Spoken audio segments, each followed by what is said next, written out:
So, grüß Gott, Grüß euch. servus. Na schaut's jetzt, hä? Sitzen einfach mit zwei Leuten nebeneinander. Total. Und nicht gesplittet diesmal, sondern richtig menschlich so. Ja, auf den Ständer gekriegt.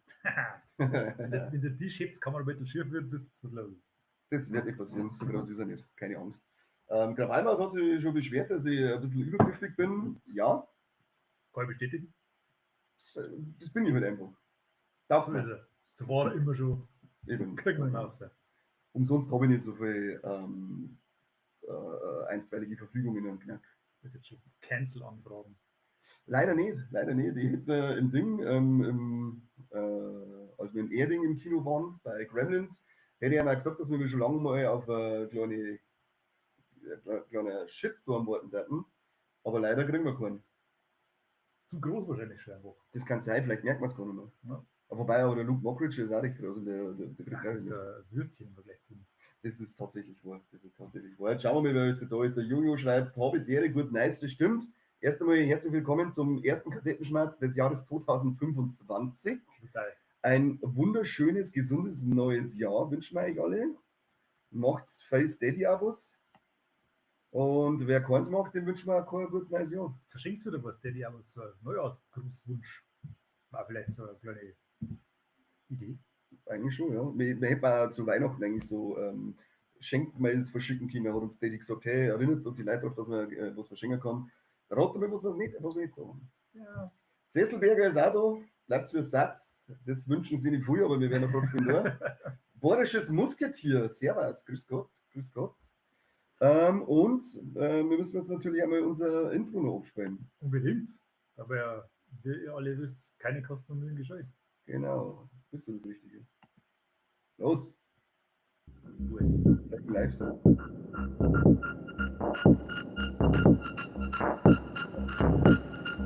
Hier ist der beste bayerische Podcast der Welt mit den Kassettenthemen. Ah, ja. Dann halt nicht. Solange singen, es geht ja gerade ums Singen. Sehen und gesehen werden. Wie in der Kirche auf dem Land. Ja, Da geht es nicht um einen Glauben, da geht es um Sehen und gesehen werden. schon mal wieder Volksfeste. Das war jetzt wieder mal unser Intro. Schönes, wie immer. Und ja, heute ist eine neue Folge rausgekommen. Ich glaube, der Mike hat wieder mal ein paar Mediabooks besprochen.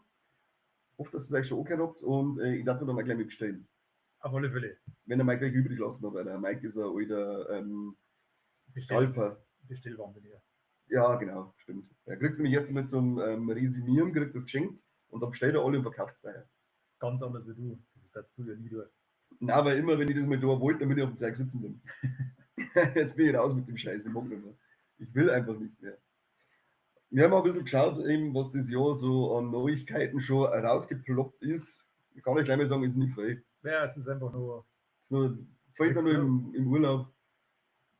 Die Leute sind noch im Schnee, stecken sie irgendwo fest oder haben zwei Schnee in der Nase und es steckt fest und sie können deswegen nicht arbeiten gehen. Wobei, dann kann es echt besser arbeiten. Ja, das glaube ich ist aber noch nicht so verbreitet, die These. Ja. Muss man vielleicht einmal so einen Guide rauszubringen. So ein Audio-Guide. Microdosing, Ja, Arbeitsguide. genau. Ein Arbeitsguide.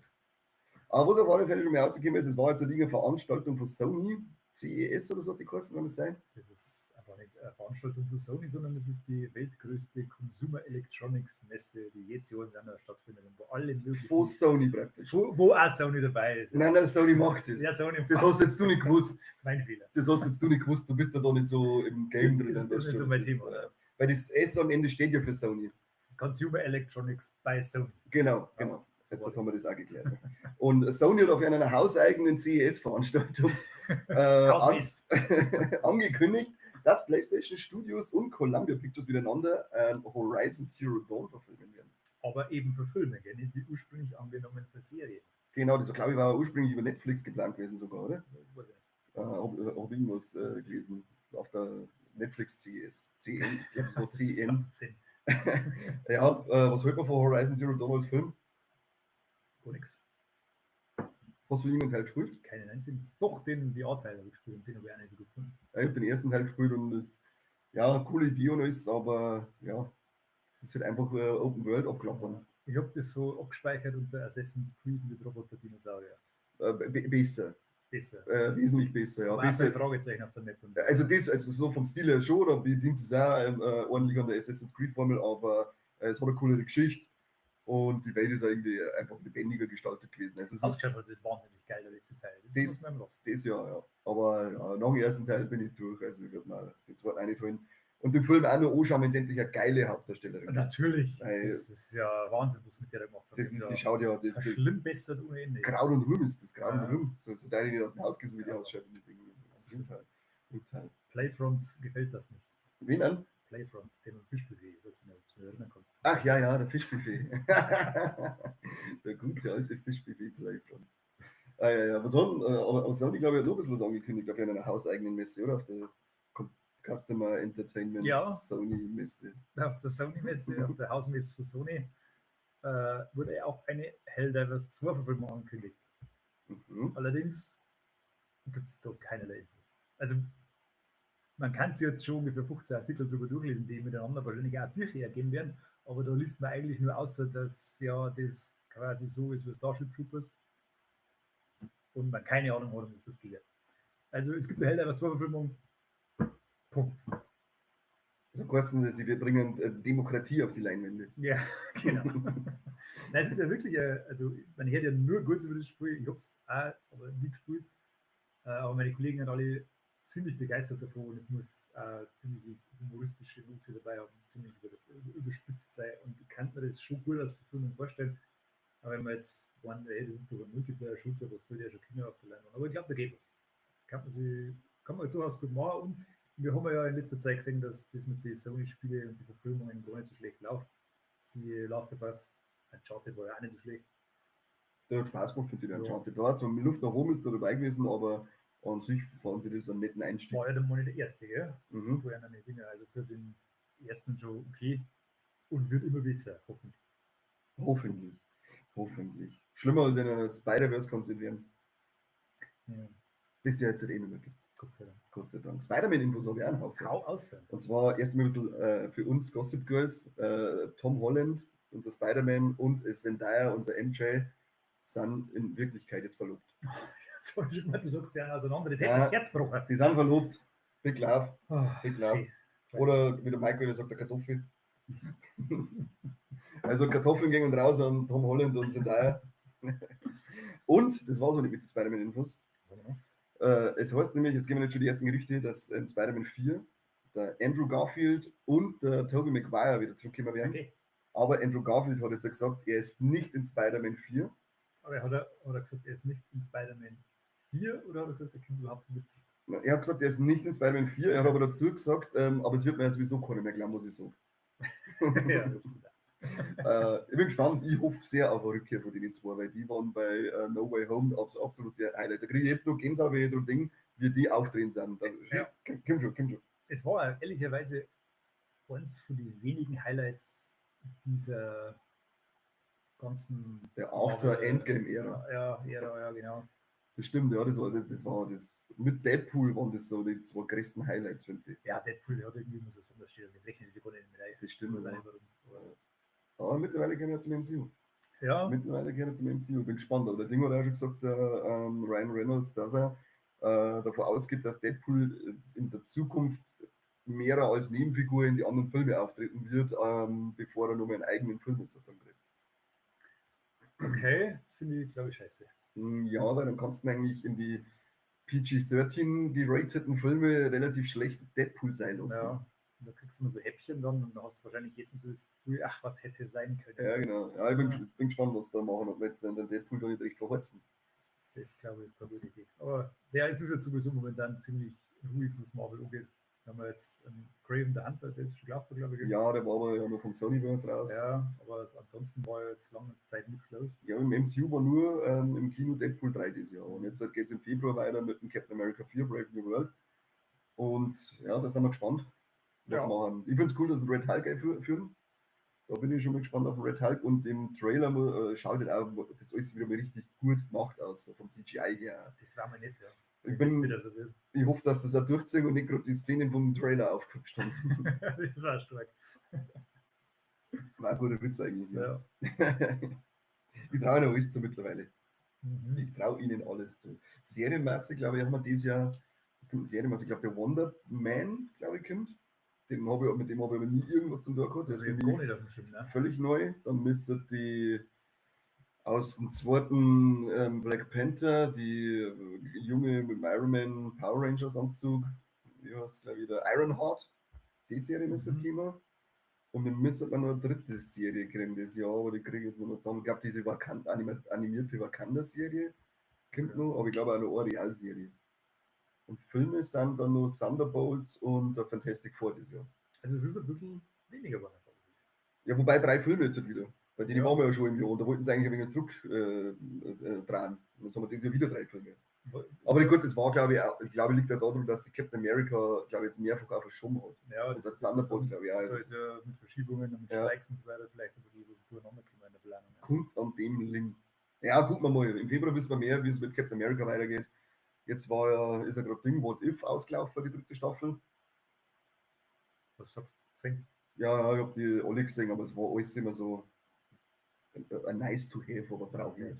Einmal geschaut und sind nette Folgen dabei, nette What-If-Folgen, was du gesagt hast, ja, coole Idee, aber ich mag ihn lieber selbst mit einem richtigen roten Faden. Den gibt es zwar auch so, der schlängelt sich ein bisschen durch, aber jetzt war es so, dass du sagst, okay, jetzt kann man so richtig einen roten Faden aufgreifen und da was draus machen, aber jetzt ist er gut. Ja. Also kommt in meine Augen kannst du What-If schicken. Ja, gut. Dann kann man, wo wir schon bei Superhelden haben und so weiter, zwar nicht mal ganz bei Marvel, aber ein bisschen geht es in die Richtung, HBO hat The Franchise abgesetzt. Nach sage und schreibe eine Staffel.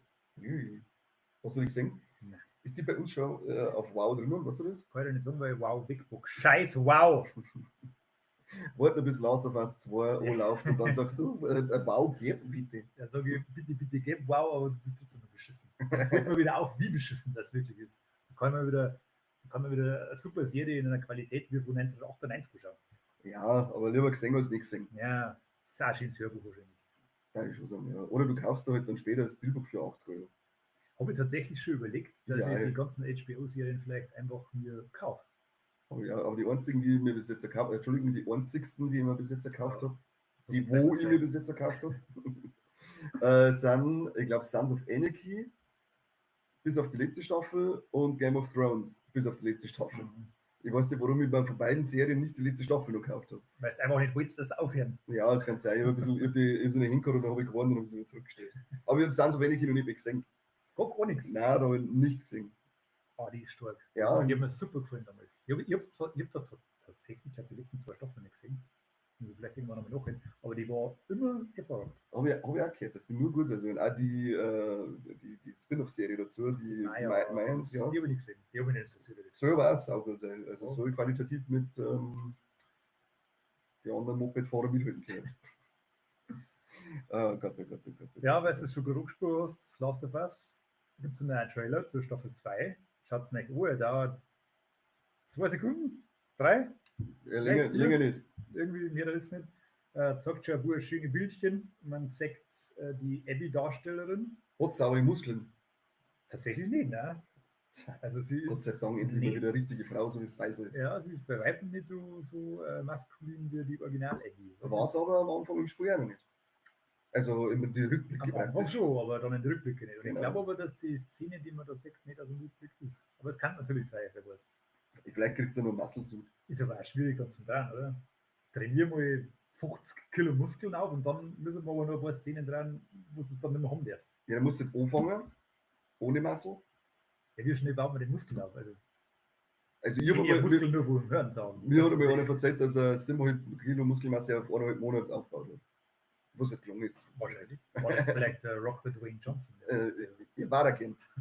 Aber er war ja irgendwie so sein krüppeliger, kleiner, behinderter Bruder, den der in der Zwischenwände haust. ja genau, der nicht einmal von einer Frau geboren worden ist, sondern das ist ein vollgewichster Tempo inzwischen, wenn die reinrutschen, irgendwie so entstanden. So ein Typ war das. Das ist ein sehr sympathischer Kerl. Klar. Sehr sympathisch war der, sehr sympathisch, ja.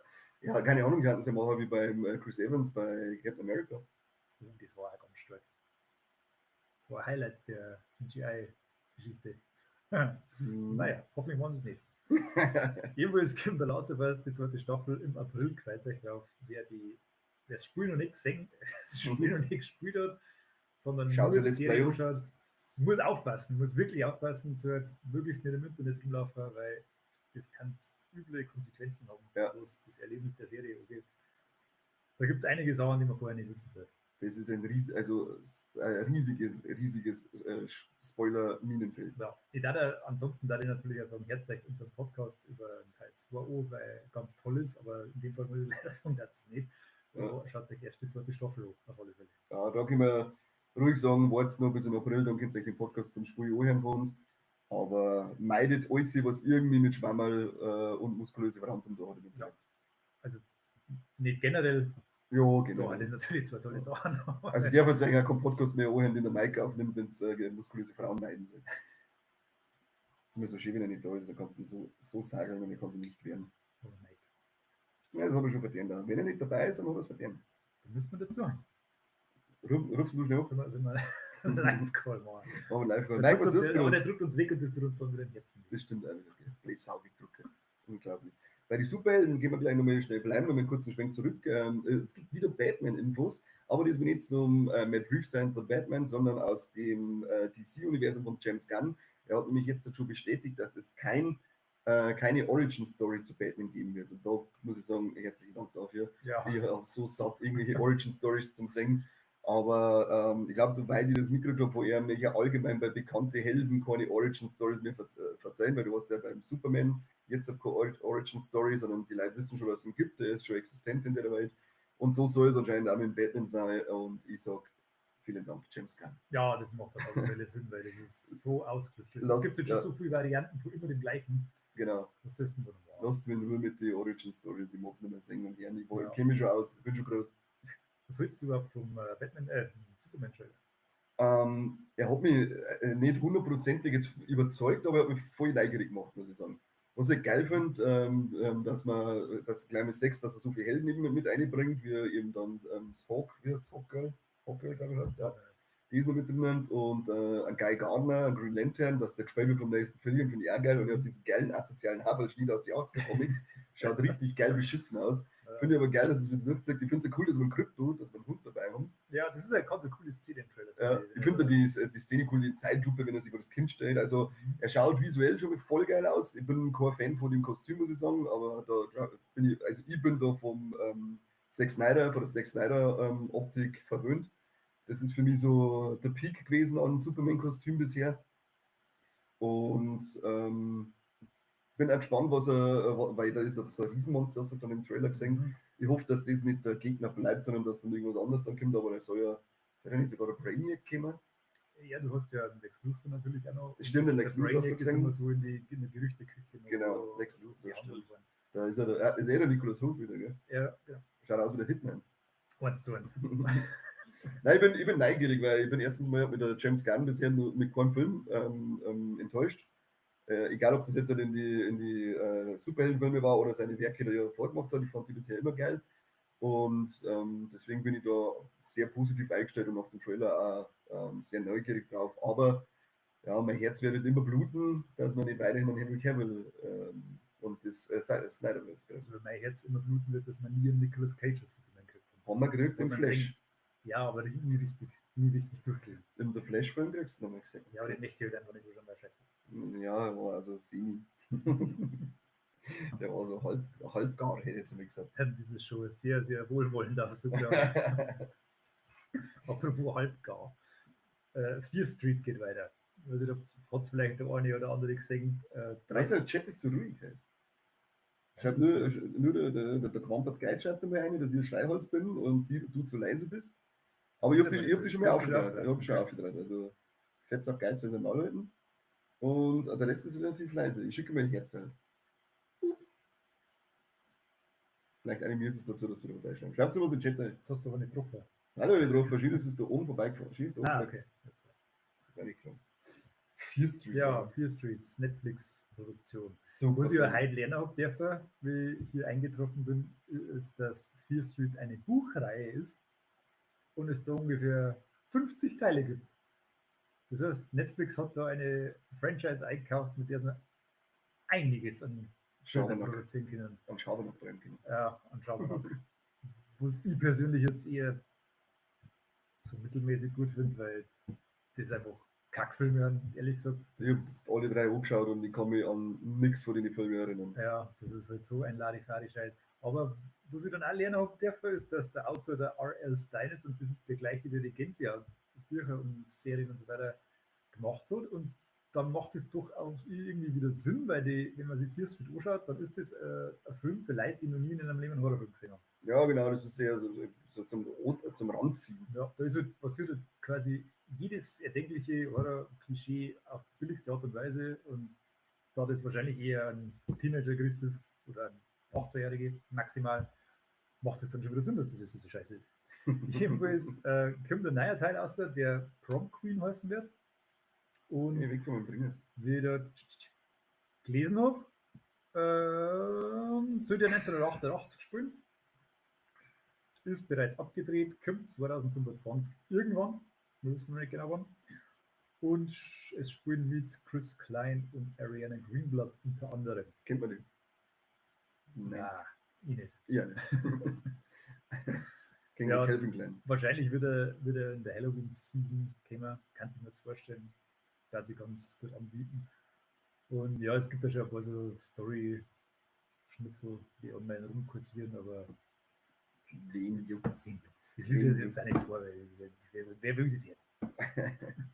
Das Wichtigste ist ja, dass gleich danach schon nochmal 3 Teile angekündigt worden sind. Ja, bitte, kann ja noch 47 sein. Ja, damit, ja, damit. Ich habe tatsächlich mal überlegt, ob ich es mir nicht nochmal anschaue, ob ich einer Unrecht da habe. Weil irgendwie, man liest ganz oft von Fear Street, irgendwie geht das immer so in so ein paar Communities umeinander, immer wieder her davon. Ja, das gibt es ja nicht, dass das doch irgendwie so ein Name ist. Vielleicht habe ich einer Unrecht, da muss ich nochmal anschauen. Ich glaube, weil das halt einfach so eine Kinderbucherinnerung von früh ist, weil wenn du mit den Kinderbüchern aufgewachsen bist, haben die halt so, es ist ja wie mit dem Five Nights at Freddy Dings. Das Ja, ist ja Five auch Nights at purer Freddy's. Scheißdreck, aber das mengen halt Sagt das alle. nicht so lauter Philipp, flippt komplett aus. Entschuldigung, Philipp. Ich glaube, er ist nicht so. Ist oder so. Aber wenn du das als Kind so mitgenommen hast und hast da so wohlige Erinnerungen, ist das natürlich etwas, Deswegen, was dir wieder rumwechseln soll, wenn sie da Dann ist. hast du dann einfach schon ein bisschen einen Nostalgiebonus mit drinnen. Aber der Nostalgiebonus hat mir nicht mehr geholfen bei die Gänsehaut-Filme oder der Gänsehaut-Serie. Da ist Ja. jetzt auch die 2. Staffel, glaube ich, ist schon heraus. Da war die erste schon so mega Gurke. Das kickt nicht wirklich. Ne? Weiß nicht, ob ich die 2. überhaupt noch anschaue. Genauso wie Squid Game, läuft ist auch die 2. jetzt raus. Habe ich schon durchgebünscht. Und? Genauso beschissen wie die erste. Also wenn dir die erste nicht gefallen hat, wirst du die zweite hassen. Was mein Hauptproblem ist bei Squid Game, dass sie so eigentlich so unumstößliche Regeln einführen. Die in Ordnung umgestoßen werden. Genau, immer so, diese Regeln werden ständig nur um irgendwie was zum Triggern, werden die gebrochen von den Autoren und so weiter. Und das hat mich genervt. Deswegen habe ich mit Squid Game keinen Spaß mit haben können, weil man immer einfach so gemerkt hat, wissen wir jetzt nicht, wie wir das anders machen können, und ja, dann brechen wir das halt jetzt einfach. Da kann die eine auf einmal heimlich über aussehen zum Mausen ins Klo rein und so lauter so zeigen. Ja. Also, was soll das? Und das ist in der zweiten immer noch so, oder? Dass da ständig die Regeln irgendwie so birgen, damit es einfach eine Geschichte zeigen Da kann. spielt das Kokos so eine große Rolle mehr. Ich meine, was mir am allermeisten aufgeregt hat jetzt bei der zweiten ist, dass du satte 2 Folgen brauchst, bis du überhaupt wieder in dem Squid Game Areal bist. So, what? Also das ist, die ersten 2 Folgen, die haben so stinke langweilig, weil der von der ersten Staffel möchte ja wieder dazu, Ja. weil das quasi auch sie auflösen möchte und sie rächen möchte und so ist. Und dann dauert das 2 Folgen, bis der da wieder hinkommt. Und das ist so langweilig. Oder nur seine Schiene da oben Haar? Nein, oder ganz andere Frisur. Das verstehe ich auch nicht, warum er dann am Ende von der ersten Folge so komische rote Frisur gehabt hat und die jetzt einfach weg ist. Das macht überhaupt keinen Sinn. Aber egal, wahrscheinlich haben sie gedacht, das war nicht so der klügste Schachzug, den maximal lächerlich ausschaut. Ja, und der Typ, der Schauspieler hat wahrscheinlich gesagt, der schaut mir aus wie voll Ja. das mache ich nicht, aber so viel Geld Genau. gibt es gar nicht zahlen. Ich bin Aber- nämlich jetzt ein Jedi-Meister, ja, durch bei The Acolyte war er War Jedi-Meister. er da dabei? Ja gut, für ihn hat es schon mal Review. Ja, der hat da jetzt auf alle Fälle einen Namen gemacht. Was vielleicht noch ganz nützlich ist zu wissen, das ist quasi eigentlich nur die erste Hälfte einer Staffel.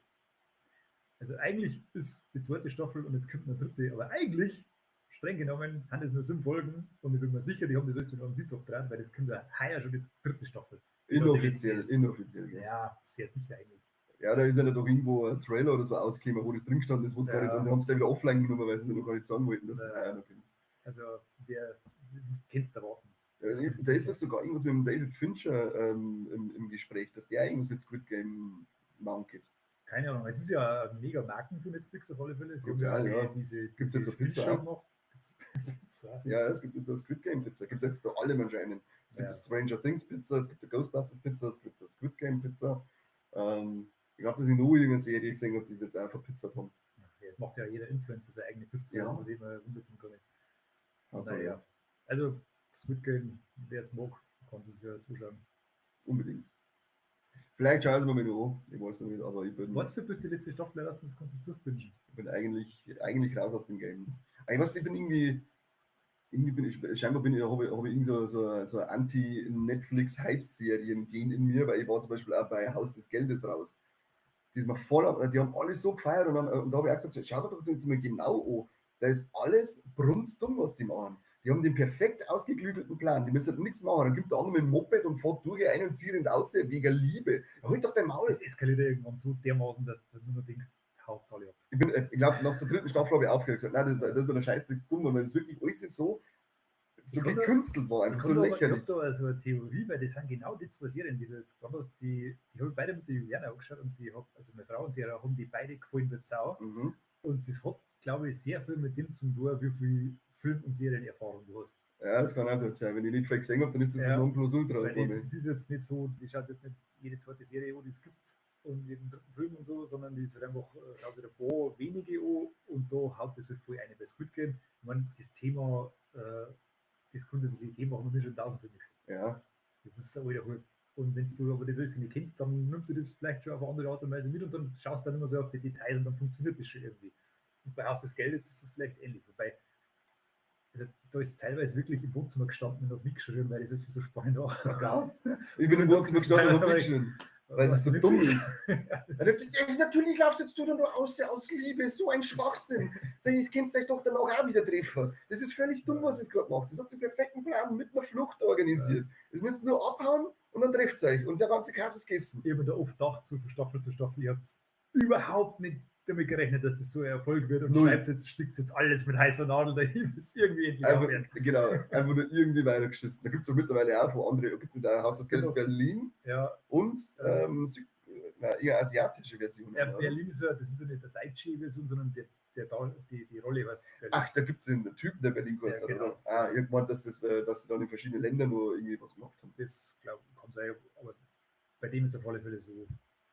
Und es gibt tatsächlich, es gibt aber auch aus anderen Ländern einen, du hast recht. Ich glaube, eine asiatische Version gibt es auf alle Fälle. Huber Christoph schreibt einer, den kurzen Eis noch, die auch. Ja, das weiß. Sagen wir es noch 20 Mal, weil es zu spät kommt, ne? Fix. 20 Uhr hat es geheißen. Haben wir erst um 20.15 Uhr angefangen und dann kommt der noch spät. Wahnsinn. Der also übrigens gespannt, du, Personalbogen. Deswegen habe ich jetzt auch ganz ekelhaft drungen. Genau, weil ich gerade selber mein T-Shirt sehe, fällt es mir noch ein. Jetzt habe ich echt verschluckt von lauter Blitz auf. Solange er seine Stimme nicht stimmt, schaut mal, was da hängt. Du musst es wahrscheinlich oben in die Kamera erhalten. Ich möchte das gar nicht eben tun, aber dieser Mann hat sich in seiner Wohnung ein Foto von sich selber eingehängt, wo er im Fitnessstudio von dem Handy vor dem Spiegel postet. Das habe ich zu einem Geburtstag tatsächlich geschenkt gekriegt. Dieses Klong. Ja, in Wirklichkeit mache ich es selber, weil ich mich so geil finde im Fitnessstudio. Da sind nämlich sogar am Rahmen um so ein Herzteil drauf. Die habe ich mir auch selber aufgedrückt, weil ich mich so geil finde. Ich will gar nicht wissen, das ist kein Spiegeln, was es da sagt auf dem Beutel, sondern das ist einfach nur schon früh. Nur, dass ihr mal wisst, mit wem die dazu da. Einen Narzissten vor dem Herrn. Einen Narzissten vor dem Herrn. So, was willst du jetzt gerade sagen? Weil mein T-Shirt gerade sagen, Keanu Reeves, Neuigkeiten zu John Wick 5, fällt mir da noch ein. Er hat gesagt, er ist sich nicht sicher, ob er körperlich noch dazu in der Lage ist, einen 5. Teil zu drehen, weil seine Knie das nur so mitmachen. Das glaube ich. Ich meine, er bewegt sich ja nicht so sonderlich flüssig, wenn er so auf Bühnen steht und so. Ja, und ich habe mir nur gedacht, fühle ich Brudi. Mhm. Ich hätte das mit 17 schon immer können. Wegen meinen Knie und wegen meinem Kreis. Ja. Grauenhaft, oder? Am 15.01. kannst du endlich Alien Romulus so schauen, dann ist er auf Disney Plus. Stark. Das werde ich tatsächlich tun, weil ich habe nämlich vor kurzem, schmeißt mir dann ein Talkthrough drüber, das neue Alien VR-Spiel gespielt und dann habe ich mir gedacht, da habe ich Zuschauer die ganze Zeit gedacht, ich hätte jetzt unbedingt den Film sehen. 15.01. ist es soweit, nächste Woche. Freue schon. Geht's ab. Geht's richtig ab. Hey, los, wir kotzen wieder. Und ein News, wo man dachte, die geht vielleicht eigentlich in Talkthrough mit einer, aber sie ist eigentlich, der ist erst Ende des Monats wieder. Da haben wir kleine. Hast du es mitgekriegt, dass anscheinend irgendein Ganove bei Nintendo-Spielverpackungen hat? Weil Ganove? Der muss ein Ganove sein, ja. Also, der hat nämlich einen Schabernack getrieben mit ein paar Spiele. Es gab nämlich dann auf Reddit und auf X und so weiter einige Leute, die Spiele, die sie zu Weihnachten gekriegt haben, auspackt haben. Und da waren dann statt Cartridge waren da so Kulleraugen drinnen. Boah, das ist Aber richtig professionell, auch das dann so schwarz Plastik, da wo man die Cartridge einklipst, ist so schwarz Plastik rundum eingemacht worden, dass du, wenn du von oben und von der Seite irgendwie reinschaust, dass du einen schwarzen Rand siehst, dass du leck. nicht von Haus aus machen kannst, dass das Spiel heraus, dann haben sie aufgemacht, das ist einfach nur so schwarz Plastik schnell und in der Mitte ist uns von diesem Klebe-Kulleraugen drinnen gewesen. Diese scheiß Cringe. Wahnsinn, oder? Und es gibt ja, also die Story da ein bisschen gelesen habe, es gibt aber schon seit Monaten anscheinend immer wieder Fälle, wo Leute das posten und sagen, hey, bei mir war das nicht drinnen. Das waren jetzt auch Fälle, ich glaube, bei Mario Party Jamboree, beim Zelda-Spiel, bei Animal Crossing und noch bei einigen Titeln ist das, also deswegen sage ich, es ist ein schwerer Ganofe, der das trägt. Ich kenne ja jemanden, der in der Logistik arbeitet, wo bestimmte Sachen. Spielzeugen und da gibt es auch immer wieder fehlende Cartridges. Also das ist scheinbar ein sehr beliebtes Klauobjekt. Die Dinge sind einfach schwarz, weißt du, das muss man doch in dem Moment auffallen, wenn die Spiele kommen und sind nicht mehr eingeschweißt. Da muss ich sagen, okay. Ich schätze so, dass viele Eltern Switch-Spiele kaufen und verschenken und die vielleicht auch nicht so Firmen drin haben. Ja, ich würde jetzt mal, wenn die Leute, die da arbeiten, wenn die das einrahmen oder so, weißt du. Achso, direkt im Regal. Das müssen die eigentlich, sollte da schon ein bisschen Auge dafür haben, oder? Ob das Ding nur in Folie ist oder nicht. Mein Fachkräftemangel. Fachkräftemangel. Und jetzt ist es dann so weit, dass wir Leute wieder zurück auf Syrien schicken, weil es ist jetzt ein sicheres Herkunftsland, dann haben wir nur mehr einen Fachkräftemangel. Okay, man wieder das Fachkräfte. Ja, genau. Und dann unsere Jobs wieder zurück. Endlich und unsere Frauen auch wieder. Und sie können wieder einen Minirock auf Nacht spazieren gehen. Total. Das wäre quasi die 70er zurück. Ich wollte gerade sagen, wie gefällt das? Da müsste es 40er sein. Stimmt. Ja. Naja. Es läuft im Kinoniveau hoch. Schau ich noch. Schauen wir mal, ob wir die Woche ins Kino gehen können. Also ich schon noch, weil ich muss noch Nosferatu schauen. So, jetzt freut euch auf ungefähr 15 Namen, die keiner kennt. Am 9. Januar Start We Live in Time, Tragikomödie mit Andrew Garfield, der Florence Puff. Florence Puff. Ich glaube, die Top 10 hat er auch wieder rausgekauft. Schön. In seiner Letterboxd-Folge. Dann kommt, was ich überhaupt nicht auf dem Schirm gehabt habe, Putin. Ein Action-Biopic-Thriller. Lustig hätte es nochmal auf die Zunge zu gehen. Ein Action-Biopic-Thriller mit dem Namen Putin. Bombe. Der muss, ne? Sollte man vielleicht eingehen. Ja, wenn bei uns läuft, dann sitzt sie drin. Wie der Picki. Kriegt's mir nicht mehr raus. Dann kommt September 5th mit dem Untertitel The Day Terror Went Live. Und Peter Sarsgaard, Okay. Magaro und Ben Chaplin. Der Untertitel ist übrigens von der deutschen Filmindustrie dazu erfunden worden. Im Original heißt es einfach nur September 5. Warum wir immer englische Untertitel brauchen, ich verstehe das nicht. Wir kennen sie nicht gescheit Englisch, aber dann brauchen wir den Untertitel dazu. Brutal. Dann haben wir das Mädchen mit der Nadel. Was mit meinem Mann? Oh je. Harvest of Sorrow geht die Woche ein, Nosferatu, guter Mann. Viel Spaß. Ist, glaube ich, eine dänische Produktion, soweit ich das erkennen kann. Historiendrama, ist gar kein Biopic von Hause Kani. Dann haben wir Quarantina, ein Drama-Romanze aus der Türkei. Nie gehört. Gar nichts zu sagen. Dann haben wir Veni Vidi Vici, Komödie, Drama, Thriller mit Daniel Hüssel und der Julia Niemann. Das ist der Regie, du Idiot. Das stimmt, das ist wahrscheinlich bei den letzten Filmen auch schon so gewesen. Na, bei We Live in Time, da waren Andrew Garfield und Florence Puff tatsächlich Besetzung. Da hätte es wahrscheinlich klingelt. Ist ein deutscher Film, muss man glaube ich nicht mehr dazu sagen. Dann haben wir Game Changer, Action Thriller mit, das glaube ich ist ein Bollywood-Film. Oh ja, die müssen ja sehr geil sein. Gibt es eine große Fangemeinde. Ja, das hat uns von Cineplex, der Markus auch verzeiht, dass die, glaube ich, neu von riesige Community haben, wenn so die haben da extra immer die indischen Filme drin und die sind jetzt wieder mit voll. Ich habe auch schon gehört, dass das ein ziemliches Erlebnis ist, wenn man da drin ist, weil die jubeln quasi mit den Filmen drin. Also und die gehen da voll mit. Wollen wir doch mal. Das war, glaube ich, schon geil. Also, vor allem, wenn es so in der größeren Stadt bist, zum Mini oder Berlin, wo es da wirklich viel in der gibt und so weiter. Streichen wir so und dann rüber meinen, Mann. Unbedingt machen wir Blackfacing. Nein, nicht so streichen. Außerdem sind die nicht ganz schwarz, die sind eher so ein bisschen, die sagen ein bisschen lehmig. Das vertiefen wir jetzt lieber nicht. Okay. So wie ich praktisch. Nur noch 4 Tage Festival. Genau. Dann haben wir Amal. Wohlgemerkt. Ja, keine Ahnung. Drama. Passt. Filmstunde 23 ist ein Doku. Weiß jetzt auch nichts drüber. Wenn einfach mal ein kleiner Satz dabei steht, dann muss es Ja. gehen, die Dokus. 5 Stunden Ja. 23. Wow. Und dann haben wir noch Shikun. Doku. Und ein Drama. Und ein Drama. Ach, und dann geht es noch weiter. Okay, dann haben wir Das noch- ist lauter Scheiß. dann haben wir noch Chasing the Wind und der Schutzmann. Kurzes Resümee, es kommt fast nur Scheiße im Kino die Woche. So geil. Genau. Nutzt die Woche, um nicht gesehene Kinofilme nachzuholen, wie ich und Harvest of Sorrow am Donnerstag, also nicht miteinander wahrscheinlich. Nosferatu, der Untote nachholen werden.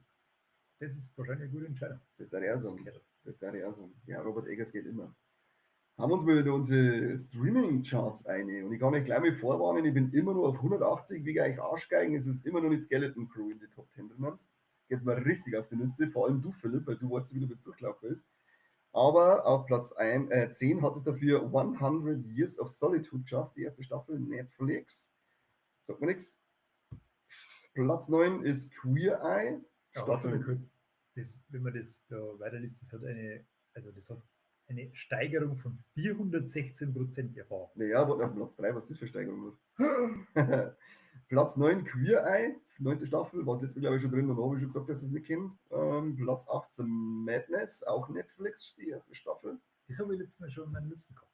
The Vielleicht Madness, schauen wir das so. um was geht's da? Weiß ich nicht mehr. Ja, okay. Platz 7 Lioness, Staffel 2, Paramount Plus. Platz 9 The Ultimatum, Marry or Move On, Staffel 3, wieder Netflix. Platz 5 ist immer noch The Day of the Jackal, die erste Staffel Peacock, die müssen wir jetzt einen Namen anschauen, weil die holt sie auch ziemlich fest sogar in die Top 5 und ist schon einige Wochen. Platz 4 Black Doves, erste Staffel Netflix, und jetzt Platz 3 La Palma. Hat mir jetzt eben ein Kumpel auch schon empfohlen, glaube ich, das letztes Mal schon verzeiht. Hat eine Prozentsteigerung zu der Vorwoche um 10.371% in Schauminuten. Also man spricht ja über den Schauminuten. Die vorherige Woche waren es 692,7 Millionen, oder?